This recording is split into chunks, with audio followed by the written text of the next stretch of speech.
Are the 49ers going to respect Dexter Lawrence and the Giants get ready for life after Skattebo? And can Jaxson Dart keep all that magic going at home? Let's talk Giants, 49ers. This is your Week 9 Blue Rush.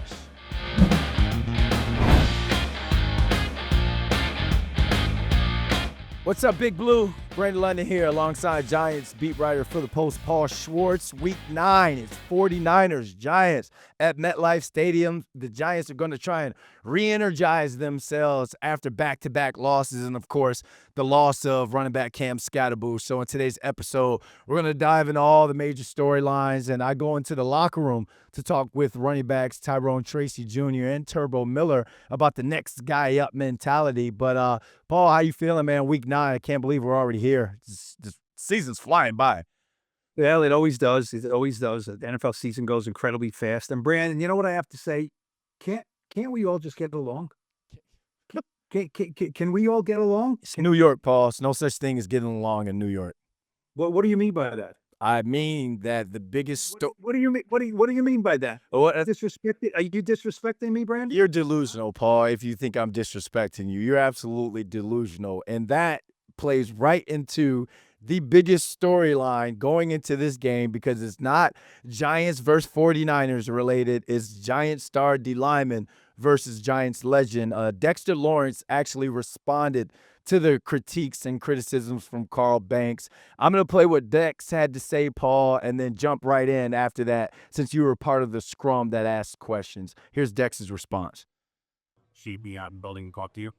Yeah, those are strong words, but that's how you feel. Does it mean more to you those words mean more that they're coming from him, like a Giant legend? No? Why not? He's delusional. Paul, you were right there. You even asked some questions. Yeah, I asked a bunch. Yeah. Look, this is not what I expected on my bingo card for Week 9, right? A great franchise legend, Carl Banks, calling out Dexter Lawrence, and we talked about that last week, I guess, right, or earlier this week about it. And then Dexter Lawrence coming out swinging. I mean, this is a clash of the Titans, right? I mean, Dexter Lawrence is the biggest Giant of them all, and Carl Banks was one of the greatest Giants of them all. So yeah, I did not expect this. Let's break it down. Okay. Carl Banks is a radio analyst and a former great player, and he has a right to say what he wants, and he is very critical of the Giants at times and analytical, and he has a platform to say that, right? I thought that his words were not misguided, but incredibly clumsily delivered, right? To critique Dexter Lawrence's play this year is completely inbounds, and I think warranted because, numbers are, Dexter Lawrence said numbers aren't everything, but there's something. And numbers that he amassed in his career helped him get a big number, a big contract, right? So numbers aren't everything, especially for a nose tackle, but they are something. And his numbers are down across the board this year. So that has to be analyzed and discussed. Fair game. I think Carl saying that nobody respects you anymore was just not the right way to say it. I mean, I think Carl's point was, I don't have to speak for him, was that you're not getting double teamed anymore. Offensive lines do not respect you like they used to. Well, the metrics say to the contrary, that Dexter Lawrence is being double teamed about 74% of the time, pretty much exactly the way he was last year. And that's the highest double team rate in the league. So I'm not sure what Carl is looking for there as far as double team, percentage rate against Dexter Lawrence. And Dexter Lawrence came out swinging. There's no question. He did not say, well, I'll talk to Carl about it, or I need to play better. He, as the clip said, he said he's delusional. He obscenity. I don't give an F what he says. He says he can check the tape. I'm being double teamed as much as ever, and basically completely dismissed everything that Carl Banks said. Now, nowhere in that was, and I want to hear your take on this, Brandon. Nowhere in that, monologue by Dexter Lawrence was, yeah, I do need to play better, but I think the respect thing went too far. He did not say any of that. He thinks he's playing very well. And is that delusional by Dex? I'm not sure. I know his offensive line coach, Andre Patterson, last week said Dex is playing great, and he's opening up things for other players. I don't think Dex is playing great. But I think this is unfortunate. This is not, you don't need to see Carl Banks and Dexter Lawrence get into this in week 9. It's kind of unsavory, really. Yeah, especially because it's coming from in-house, and there's that saying, sticks and stones may break my bones, but words can never hurt me. They don't hurt per se, but they do matter. What he says matters, especially coming from the guys that are inside, that are in-house, in that media. And there's a couple things. There's some couple buzzwords or trigger words in an NFL locker room. If you call someone soft, you say people don't respect you. That's almost telling me as the player, like, well, what am I? Am I just not good? And we know that Dexter Lawrence is, one of the top players in his position. But I think Carl, like, not to try and speak for anyone, but I'm just trying to take the player side of it, and like knowing Carl and knowing how he's a legend. There's a couple of guys within the organization that at times they get frustrated and they tweet or they'll say something. Tiki Barber, he's in the media. He's always going back and forth when it comes to one of the star players. Amani Toomer has some things to say from time to time. And I think that Carl Banks, I think those are 3 guys that they've earned the right to kind of air out their grievances. But if it's the difference between Tiki and Toom and Carl is in the building at all times. He's pretty much one of the faces of Giants entertainment. So I hope that the Giants get in front of this. Like, don't shy away from it. Really have these two sit down and then have some sort of conversation. Everything's content now these days as it is. So really sitting these two down. But for Dexter Lawrence, the only way you're going to shut people up is going out there and dominating. They paid you because you were dominating while you were getting double teamed. So it's like a receiver, a Justin Jefferson, or let's say that day they paid Malik Neighbors. You had 100-something catches and you were getting double teamed. Just because they double team you the following year and you go down to 70 catches or whatever, people are going to critique that. People are going to say something about it because it's going to be like, all right, well, what's the difference between last year when you were double teamed and the production that you were getting this year when you're getting double teamed? So it's one of those things that is unfortunate. It was the talk of, it's been the talk of the week. And it's really taking away from the football aspect of it. And going into this Giants-49ers game, I would like to talk more about how the 49ers defense is forcing fumbles and taking the football away. But we've had to talk about this storyline. So, Paul, if I was to ask you what's the one thing the Giants have to do to win the game against the 49ers, what would that be? One quick thing on let's give the numbers, okay? Let's give the numbers. These are the numbers. These are the numbers. These aren't your opinion, my opinion, Carl's opinion, Dex's opinion. These are the numbers. This year, in 9 games, right? 20 tackles, 1 tackle for loss, 0.5 sacks, 1 interception, 10 pressures, 4 quarterback hits, okay? 2024 numbers. Dex, don't forget, played only 12 games before having a dislocated elbow. So in 12 games last year, 44 tackles, 9 sacks, 18 pressures, 16 quarterback hits. So are you telling me those numbers are identical or equal? They are not. They are not. And do you think Dexter Lawrence is not being double teamed as much, maybe a fraction less this year? So, part of the reason Dex got the money is that he's not just a run stopper. He's not just a guy who's going to, hold the fort at nose tackle.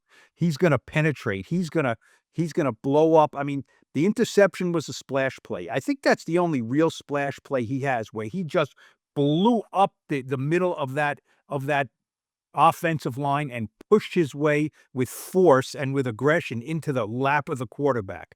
I mean, 9 sacks last year in 12 games was kind of like defensive player of the year worthy numbers for an interior lineman. And those numbers are not there this year. So I think, Brandon, what this does, last point on this puts him right in the crosshairs on Sunday, right? Everyone's going to be watching. Dexter Lawrence, how does he respond if he has a good game? And Carl Banks, talked to my colleague Steve Serby yesterday and said, I have nothing against Dex. I want him to do well. I want them all to do well, but they all need to play better. They all need to go above what they're doing now to be better. There's no question about that. The disrespecting was a bit much. Now, as far as what you said, I think the turnover is going to be huge in this game. I looked it up. I thought, from what Brian Dable was saying, that, the 49ers have 1 million forced turnovers. They don't. They only have 1 interception, but they have 6 forced fumble recoveries. So I think that is very imperative this week as far as Jaxson Dart.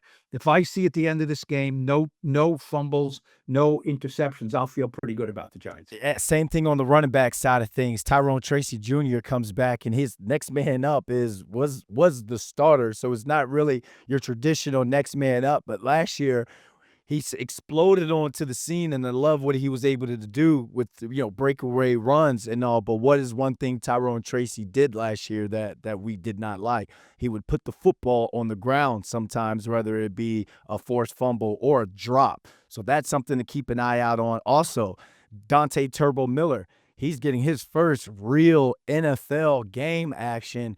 We love how dynamic he is and how I think he's going to add something to this offense, especially being a little scat back the way he is and add some sort of spark. But you got to be able to hold on to the football if you're going to play in the NFL with the big boys or with the ones. So that's something that we got to keep an eye on for Turbo Miller. And I'm with you with the way that Brian Dable kind of praised Robert Saleh. I know he said he knew him and kind of praised this defense and the way they take the football away and do the peanut punch. They only have 9 total sacks. That's second worst in the NFL. So there are going to be some plays to make in the passing game. But again, Darius Slayton, Wan'Dale Robinson, those guys, you catch the football, catch it, get what you need to get, and then get down, because you cannot give any turnovers. You have to keep the momentum in the building. You have to create and sustain the momentum in the building by the big play, not turning the football over. And now that, we talked about Tyrone Tracy Jr. and Dante Miller and Singletary, Motor Singletary now getting, running back by committee. Yesterday at practice, Paul, did it feel different now that it's life after Cam Skattebo? It did feel different. Did you notice that Jaxson Dart put Cam Skattebo's helmet on the field? Kind of like, it's kind of interesting that Skattebo, Dart, and Abdul Carter always warm up together. They stand together in the first row there. They warm up. They kind of do their thing together. Skattebo's down, so they put his helmet out there. Everyone says it's quieter. He was in the building. He's Brian Dable's kind of said he's wheeling around, right? Wheeling around. He just had major surgery in Philadelphia. And so it's different. His numbers are his numbers. And I think in some ways his numbers can be duplicated and replicated, but his energy, his passion, his craziness, his rookie moxie, all that stuff cannot be replicated or duplicated. There's just, Tyrone Tracy's not that person. I don't think anyone's that person, quite frankly. And, Jaxson Dart, I think it was a big hit from him. It's his buddy. I think probably his best friend on the team. They were soulmates. They were doing all the, viral memes together. So, this is a challenge for a 22-year-old who now loses his Batman and Robin type partner. And we'll see. One note about those sacks, too. You mentioned that the 49ers only have 9 sacks. It's worse than that. They have 9, right? Bryce Huff has 4. He's out. He's hurt. Bosa has 2. He's out. So of the players on the field on Sunday, they will have a total of 3 sacks this season. Brian Burns has 10 by himself. So, I don't want to see, if I see Jaxson Dart going down, it's either the offensive line is not playing well or Dart's not seeing the field and holding the ball too long. Robert Saleh is a good defensive coordinator, but it will be unacceptable for this to be a high sack game for the Giants. And when we're talking about the Giants' offensive line, Jermaine Illuminor didn't practice. He's got something going on with his pec. So that's something that we can obviously keep an eye on. But I want to ask you this, Paul, because were you surprised that, I'm not saying like the energy was flat at the little part of practice that we can watch, which is like warm-ups and Indy or individual. Are you surprised that the fan base is acting like someone died? Like, it's everyone's so somber. So, like, you lost Malik Neighbors. Why is everyone more, I guess, more sad that they lost Cam Skattebo over losing Malik Neighbors, who was a proven playmaker and top wide receiver in this league?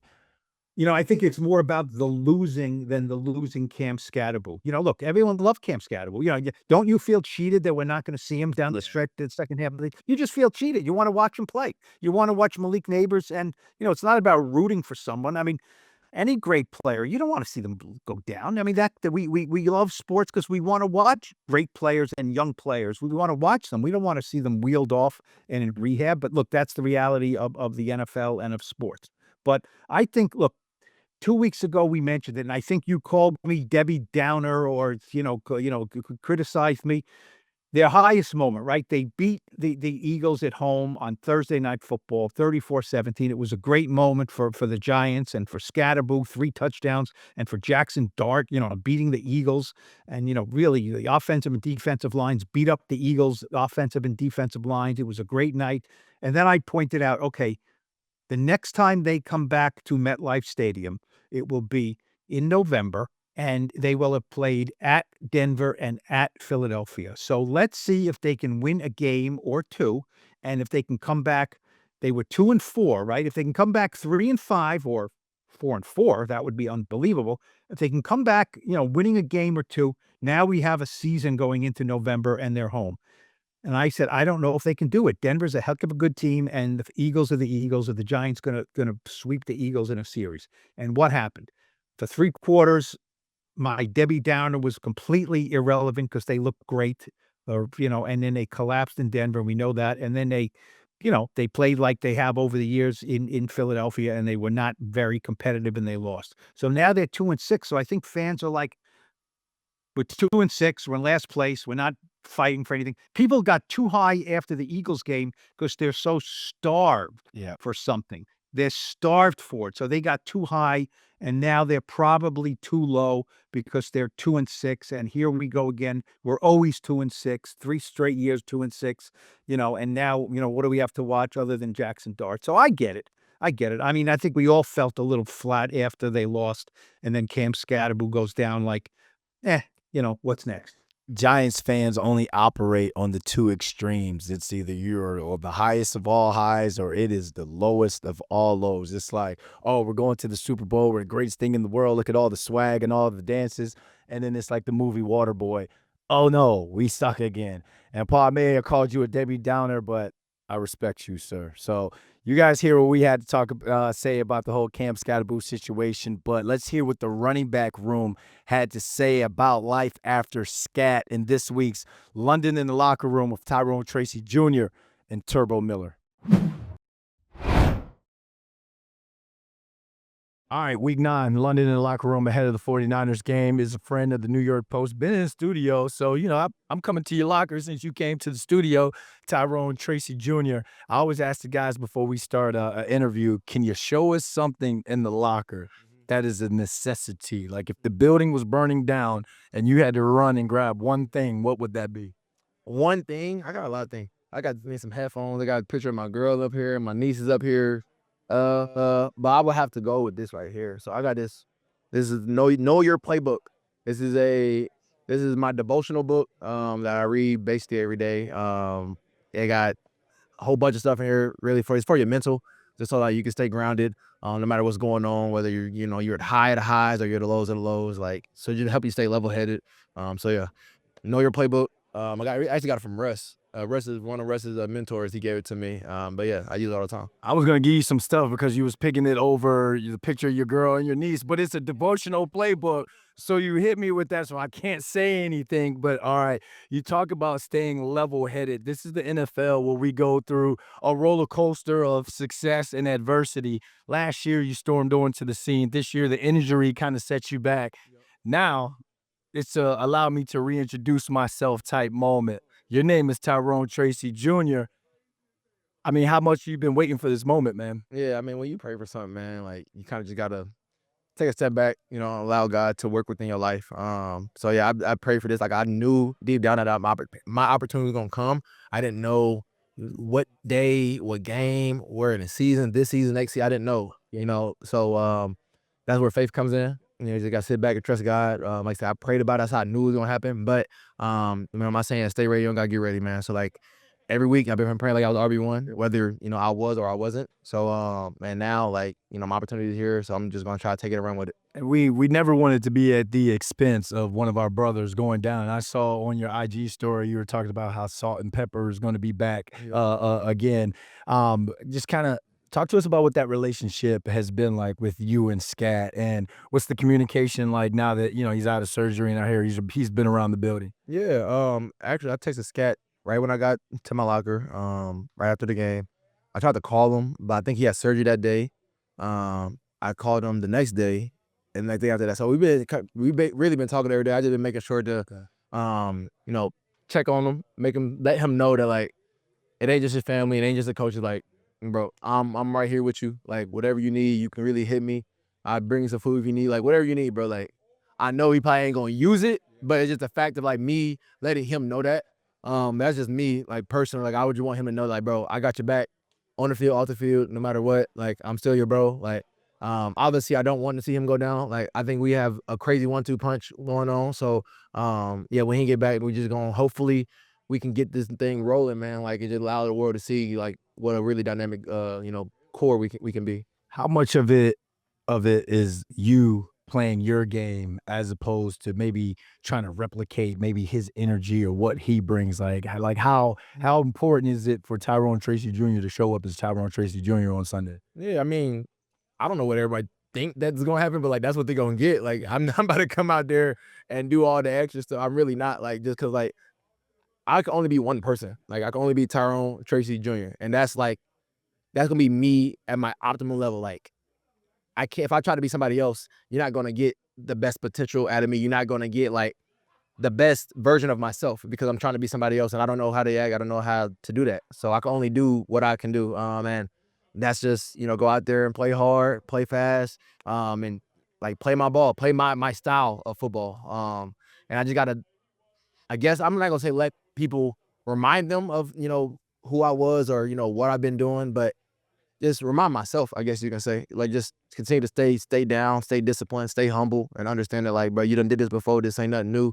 So yeah, and that's just like I said, I'm gonna go out there and just play my game. How do you get this team like out of the funk? Like how do you get this team back on track? And not just you in general. I consider you one of the leaders on this team because you had success last year. Production kind of puts you at the top of the totem pole when it comes to being able to speak and to lead. So how do you guys make sure that, one, you guys don't go into a tank or a funk, and two, how do you guys go out and just make sure you're having fun out there and getting a W? Yeah, I mean, I think the first thing is just having fun. Like I think that's the main thing. Like making sure you're out there having fun. If you ain't having fun, but like why are you even playing this game? Like this is a kid's game. So we just good enough to get paid for it. That's really all it is. Like it's just a kid's game. So I think that's the main thing is just making sure that you out there having fun with your brothers. Then the second thing is like understanding like how critical the details is in everything that we're doing. Whether it's offense, defense, special teams, like everything matters. Like I said, we have a young team, but we also have like a very seasoned team. Like even the young players on the team have played a lot of ball.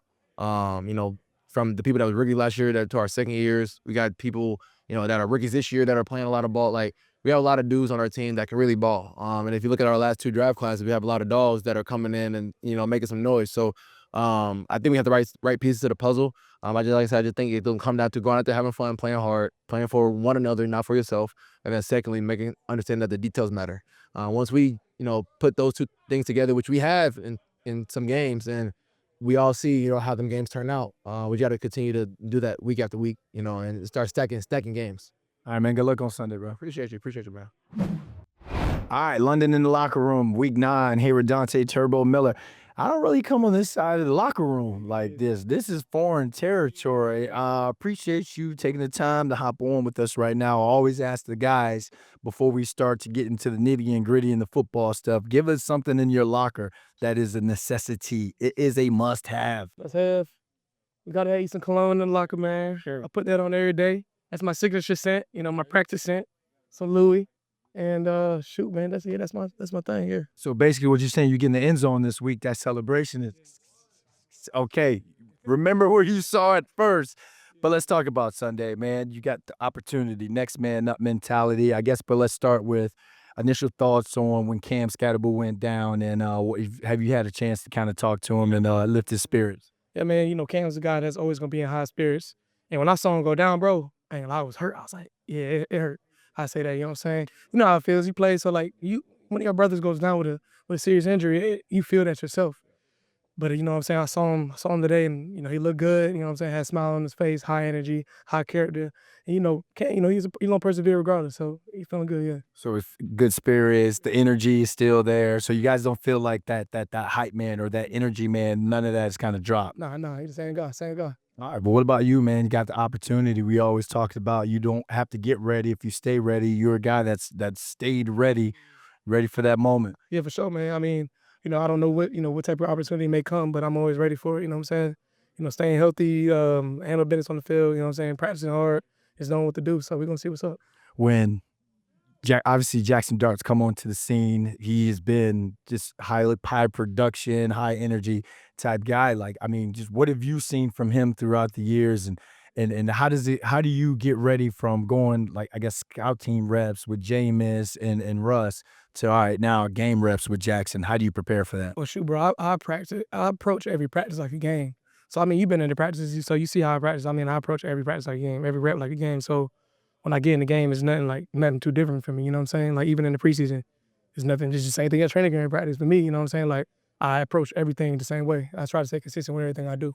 You feel like there's a lot of pressure on this team right now going into this game. Like, do you feel like you guys can go into this with not so much relaxed to where you're missing assignments or you're just too loose out there, but do you feel like you can still play with that same type of moxie and swag that you guys had, you know, a couple weeks ago? I think that we've done a pretty good job of playing with that swag. Like, as you know, even when we make plays as a team, we react to it differently than we have in the past. You know what I'm saying? We've done a really good job this year of carrying that moxie. I think this week we going to with the same mentality, go and handle business. You know what I'm saying? Like, we're home. You know what I'm saying? We get the fans back home. It's time to go handle business. All right. Well, go handle business on Sunday, man, and good luck. Sure. Two things, Paul. I love how Tyrone Tracy Jr. said he didn't have to try and emulate Scat's energy. He just needed to be himself. And it's not really next man up mentality for him because he was a starter. Yeah, look, I've been saying all along, even when Cam Skattebo was the starter, after, Tyrone Tracy missed 2 games with a shoulder injury, and that opened the door for Scat, right? And I've been saying all along, they need to incorporate both these guys when they're both healthy. Yeah. Because you can't run into a brick wall 18, 20 times a game like Skattebo does. And Tyrone Tracy is the bigger hitter as far as the long hitter. He has longer run potential than Cam Skattebo does, I believe. And he was very impressive last year as a rookie.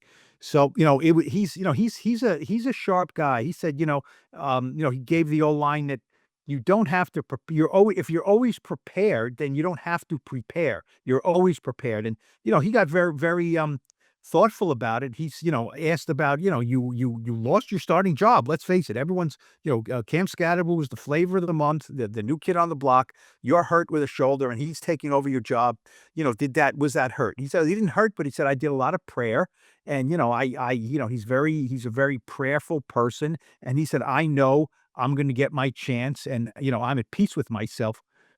Nobody wants an injury, but he's getting his chance. Devin Singletary can play. I think he's next in line. Then you have Turbo Miller maybe after that. We'll see if he's active.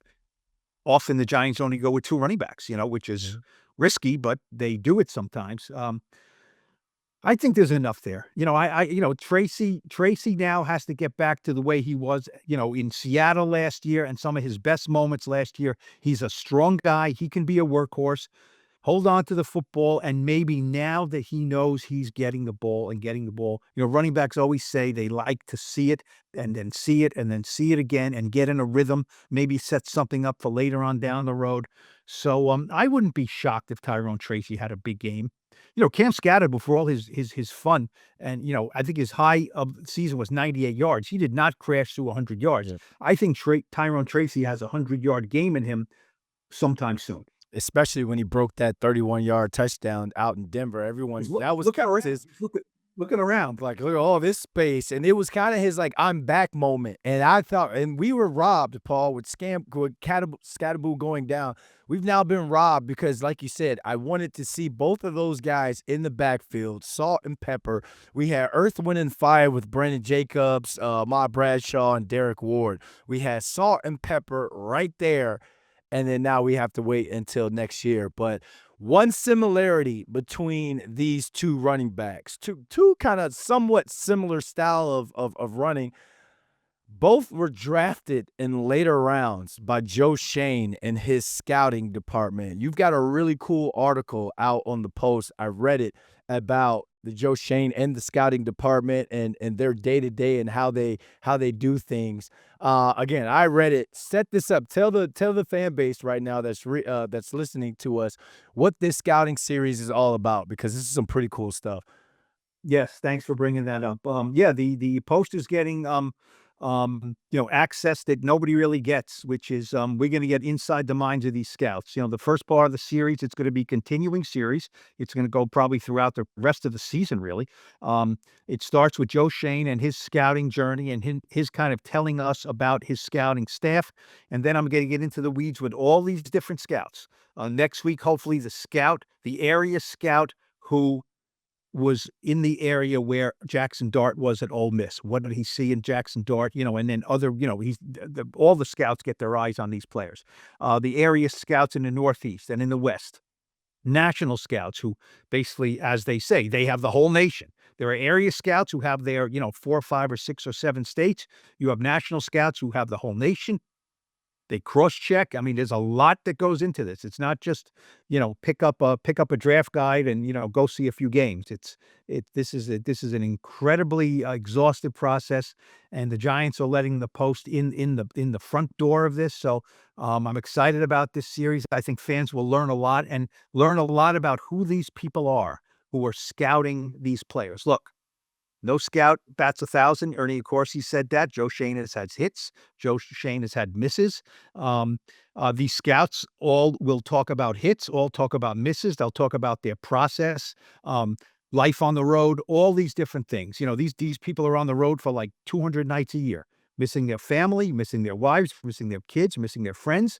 Look, it's part of the job, right? We all have to miss things, but this is what they do. And I don't think fans really understand what these scouts' lives are like. I've talked to a couple of the scouts already.